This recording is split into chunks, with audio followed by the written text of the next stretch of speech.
Okay, so today your assignment is to complete the notes for sections 3.4 and 3.5. So I separated the sections into two videos. The first section, 3.4, is finding slope and then identifying parallel and perpendicular lines. This should be a review for most of you, so it should go quickly. And again, if you have any questions, make sure you write them down as we go through the notes. All right, the first thing, let's go over the objectives. We're going to recall how we find the slope of a line, and we're going to determine if lines are parallel, perpendicular, or neither.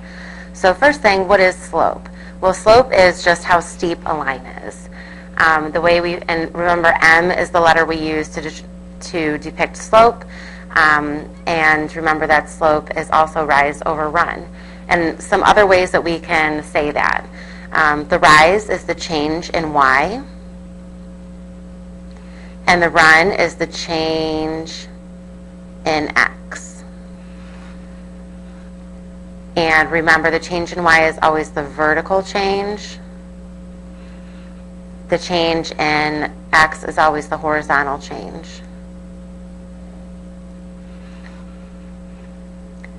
And to put some more notation in there for you, the little triangle symbol always means change. Even when we talk about change in science classes is another class, you'll typically see the little triangle symbol for change. So change in Y over the change in X. Okay, so then let's kind of review the different types of slope that we have. And hopefully you can read what these little piggies are saying. This one says, I wish there was an escalator. What a workout when the slope is positive. Okay, so when we go uphill, if we read a graph like we're reading it from left to right, just like we're reading a book. So if we're going from left to right and we're going uphill, we say the line is positive. And it has a positive slope. Okay? Then we look over here at this little piggy, and he's just flying down the hill because it's really easy. He's flying downhill. So when reading a graph from left to right, when the line goes downhill, that's a negative slope. Okay? And then the two other special types of graphs that we'll see are the line, a graph of a line that is vertical, and this is said to have an undefined slope. And this will always be a graph where it's an x equals a number graph. Sorry, we'll write a number sign, not question mark there. And then this type of line, how you can remember it's an x equals graph is because it always crosses this x-axis. If the line crosses the x-axis, it's an x equals graph.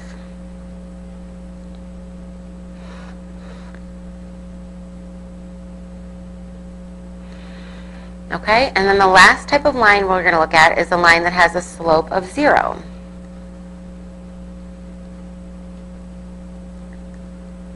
Okay, and this is a y equals a number graph. Y equals just one number, any integer. Or actually, it could be any positive or negative number. There'd be no variables on this side. And this type of graph crosses the y-axis. Okay? All right, so let's go on to how do we find the slope of a line. And again, this should typically be a review, so we're going to go through it kind of quickly. Okay, now we can count the rise and run. That's kind of the elementary way of finding slope. And typically we will not use this method, but it does work if you're in a pinch for time. So if we want to find what is the slope of this line, first we just count how many do we go up. That's our rise. And then we have to count how many we go over. That's a run. And looking at this, I can already tell you that my slope is going to be positive, right? Because it's going uphill. So I know it's going to be positive. And I know I'm going up 1, 2. So I'm going up 2. And I'm going over 1, 2, 3. Okay. So I rise 2. I run 3. So the slope of this line is 2/3. Okay? And then the next way, which is what we will typically use in our geometry class, is to use the slope formula. Okay? So the slope formula, we're going to just use the same line, make it easy. So we should get the same slope. Here's the slope formula right here. We have m, again, depicting slope, and then the change in y over the change in x. And what we do, we say y sub 2 minus y sub 1 over x sub 2 minus x sub 1. And these little 1s and 2s just mean what point you're referring to. We always have point 1 and point 2, and they can be interchangeable. It doesn't matter which one's point 1 as long as you keep it point 1. So first, what's the order pair for these 2 points? Well, for A, it's negative 1, 1. And for B is positive 2, positive 3. Okay? So when looking at this, oops, sorry about that, we want to keep our y's and our x's together. So if I want to do my change in y, here's my 2 y values. So again, I could put 3 first or I could put 1 first. It doesn't matter as long as I keep the order the same. If I start with this point for my change in y, then I have to start with this point for my change in x. So my slope is 3, and then, or I'm sorry, 3 minus 1 goes on top, and then my change in x, if I started with 3 for the change in y, I have to start with a 2 for change in x. So it's 2 minus negative 1. So 3 minus 1 is 2.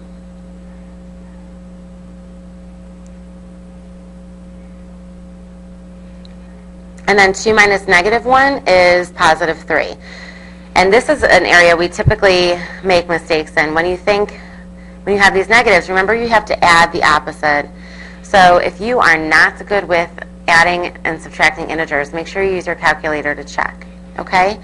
So our slope is 2/3, just like we got up top. So as you see, there's 2 different ways to do it. But this is the second way, using the slope formula, is what we're typically going to use in our geometry class.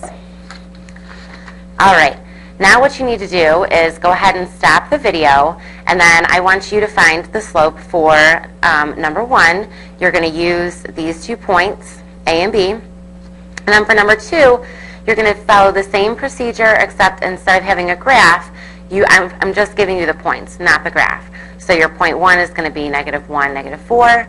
Point 2 is going to be 3 and 6. And you're going to go ahead and plug that into the slope formula and solve for slope. Okay?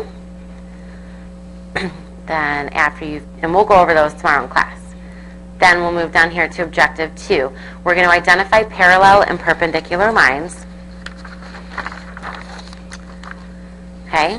So we know two lines are parallel if and only if they have the same slope.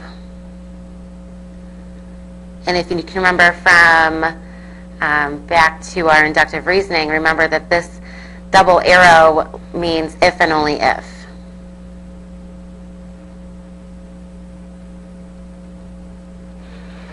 Okay, so 2 lines are parallel if and only if they have the same slopes. So an example, if I have 2 lines in slope-intercept form, let's say y equals 5x plus 2 and y equals 5x minus 7. If I look at these 2 lines, and I know the slope is right in front of the x, okay, I know that they have the same slope, so they're parallel. And remember, slope-intercept form, in case we don't remember, is y equals mx plus b. And we'll see more of that in section 3.5, which you're going to watch after this. So there's that slope-intercept form. Okay. Now, the next thing is that 2 lines are perpendicular if and only if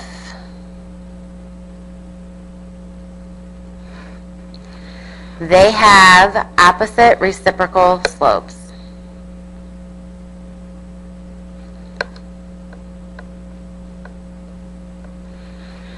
Opposite reciprocal slopes. So an example of that in slope-intercept form would be y equals 2/3 x plus 10, where 2/3 is our slope. And then the opposite reciprocal would be negative 3 over 2. X plus whatever, 10.